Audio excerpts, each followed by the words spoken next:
But our next guest, ladies and gentlemen, is actually a cutlery safety expert. So you're about to be in some very interesting hands. Please give a huge round of applause, clap and cheer and welcome to the stage the one and only Ian Crawford.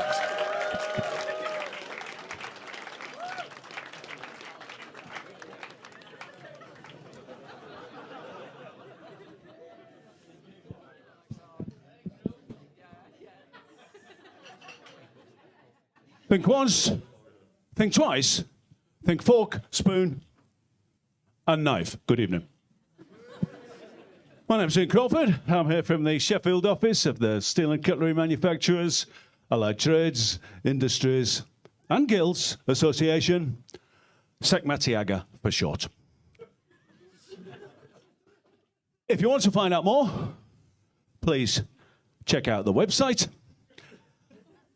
Alternatively, if you're under 16, or maybe in touch with someone who is,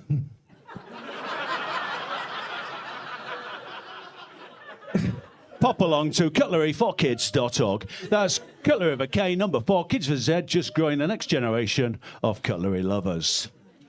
You're right to ask, what would you find if you went there? We've got some good news. Just made available a giant black and white poster of a dancing fork. It's in PDF format.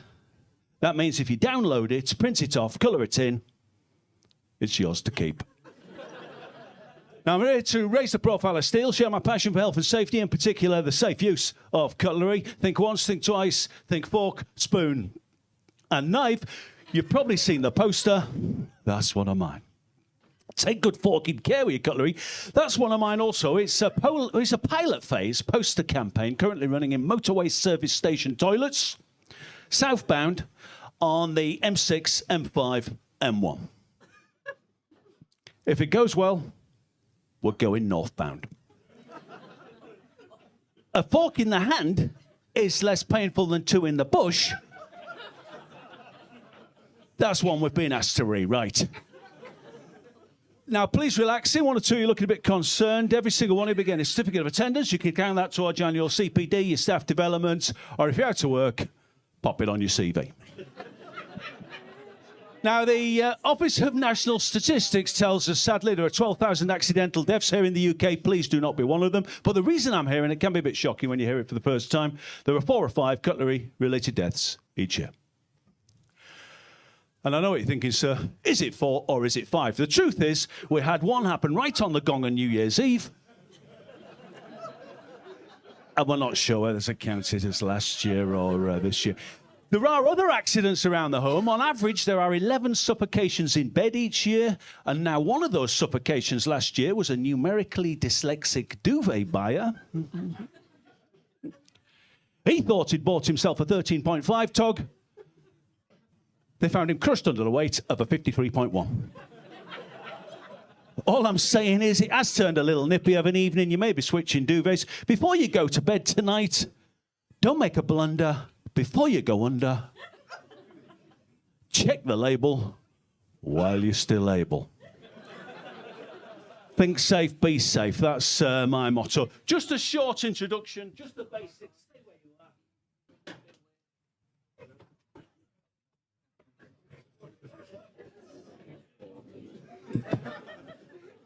are. Okay.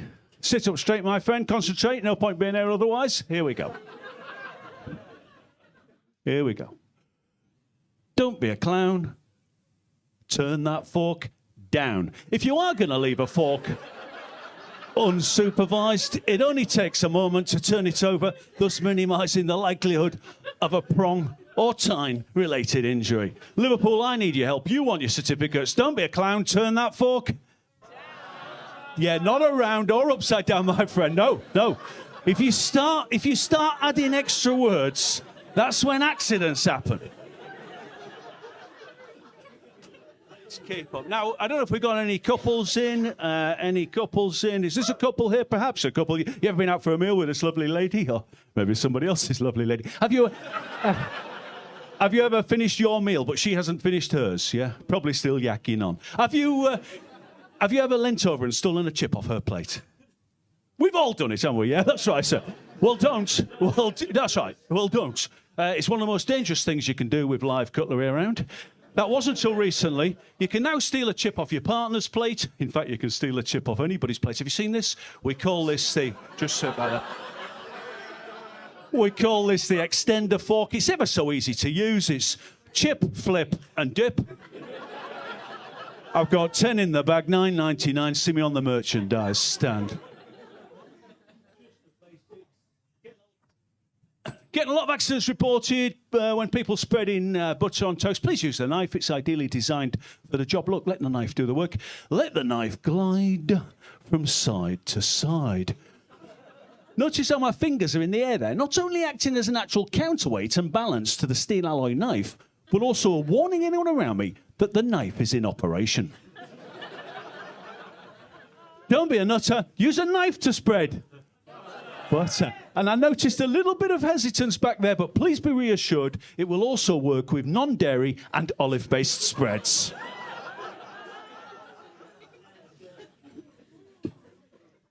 Hardly needs to mention, but I'll mention it anyway.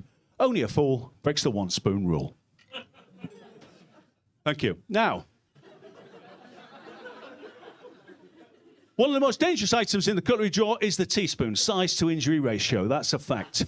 We had a terrible incident reported recently. Let's learn from this chap's mistake. Only last week, 22-year-old home alone, making himself a cup of tea. Nothing wrong with that, stirring in 2 sugars. Nothing wrong with that if you ignore the inherent dangers of a high-calorie, high-sugar diet. The mistake he made, he left the spoon in the cup. If he'd used spoon sense, he'd still be alive today. He didn't, he isn't, you've guessed it, he's dead.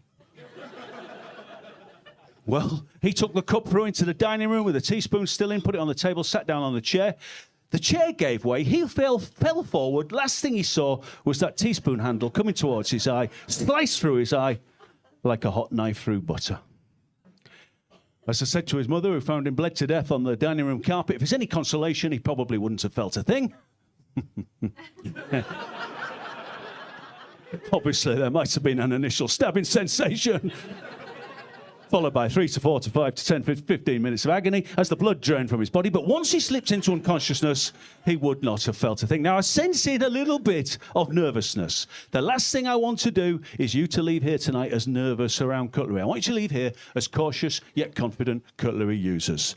And you're thinking, I never want to go near a teaspoon again, but I'm going to teach you spoon sense. If it's safe to do so, folks, just put your drinks to one side if you can. I need you all to help me. I need you to imagine you've got a teaspoon in your right hand and put your hand out in front of you. Let's have a go. Come on, everybody, please, if you want your certificates. Now, make sure you're holding the teaspoon in your right hand. Even if you're left-handed, just make an effort for once. Here we go, here we go. Follow me if you can. Stir once. Stir twice. Okay.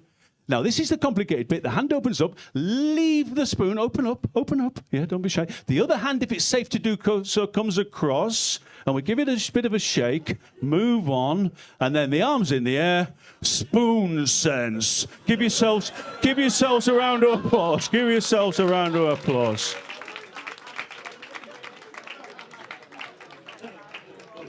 Now, people often ask me, Ian, with all this injury, death, mayhem around, how do you relax? The answer is I write a bit of poetry. I'll just share that with you if you don't mind before I have to move on. Here we go. Here we go.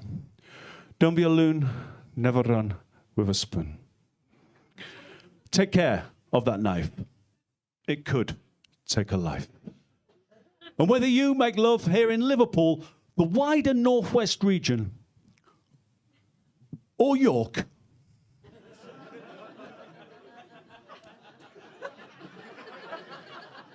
please remember, never fuck with a fork. What do you reckon? I sometimes get a round of applause. What do you reckon?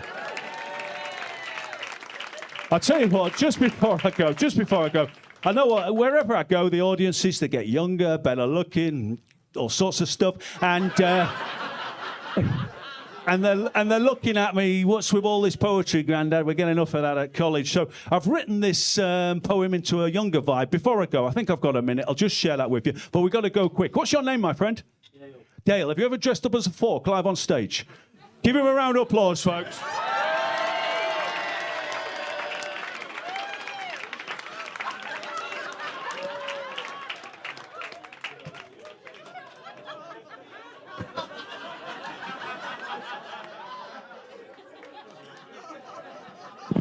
Right, we better be quick.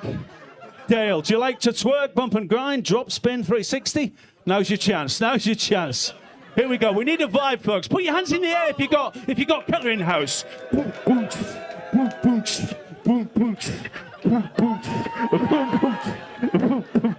You want to stay safe, keep the cutlery jaws shut. Remember, spoon can hurt, a knife can cut. This is for you young'uns, hold on. You better take care if you're smoking hash, because if you slip, you might end up with a fog in the ass.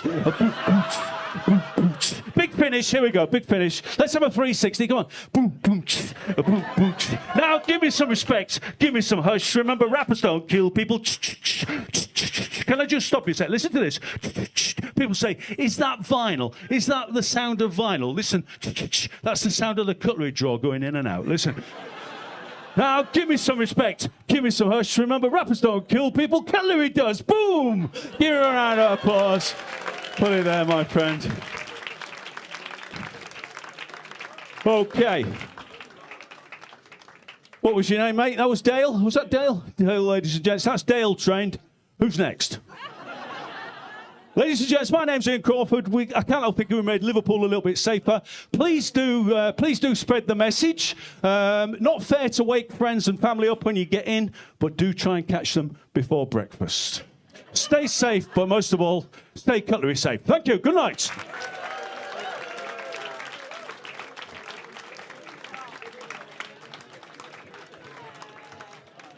Ladies and gentlemen, Ian Crawford, cutlery safety expert!